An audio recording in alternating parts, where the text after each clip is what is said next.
So here we are to the last part or the last leg of the journey, which is the question, how do compressions in the air become sound in our head?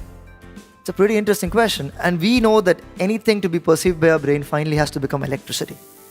That's the language the brain understands. The brain understands only electric impulses. So how is the sound going to get converted into that? Let's find out. So what we know is that we all have this outer ear called the pinna. So if you were to watch what we notice here, the compressions are going to reach this outer ear called the pinna, which directs the sound inside, takes it through the canal, and makes it reach what's called the eardrum or the tympanic membrane.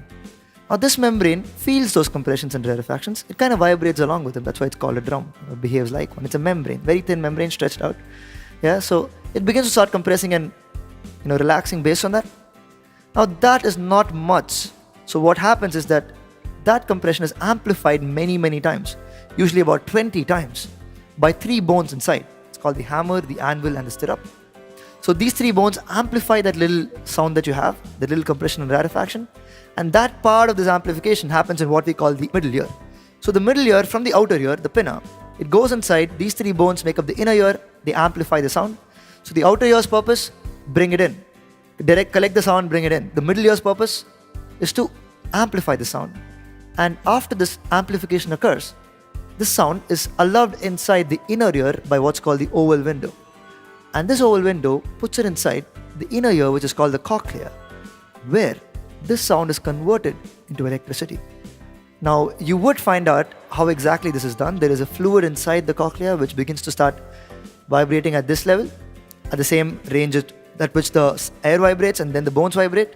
This fluid picks up this vibration. So eventually we're trying to create a wave inside a fluid, and then that is converted into electrical impulses. We will not go into the exact details of how that is done. That's a little too much detail for this purpose here. So what do we have? An outer ear, a middle ear, and an inner ear. Outer ear, the pinna, directs inside. Inner ear, hammer, anvil, and stirrup. Amplify. Cochlea, the inner ear, sends it to the brain. Now what happens is that this electrical impulse goes through what's called the auditory nerve to the brain. And there it's interpreted as sound. Now this overall system put together is how we perceive sound and hear it. There's a little tube there called the Eustachian Tube, which kind of connects our hearing to our nasal cavity. And we know that ENT doctors exist, right? Ear, nose, and throat. They're all put together because they're kind of connected inside. So that little tube connects from the inner ear to the nasopharynx, as it's called.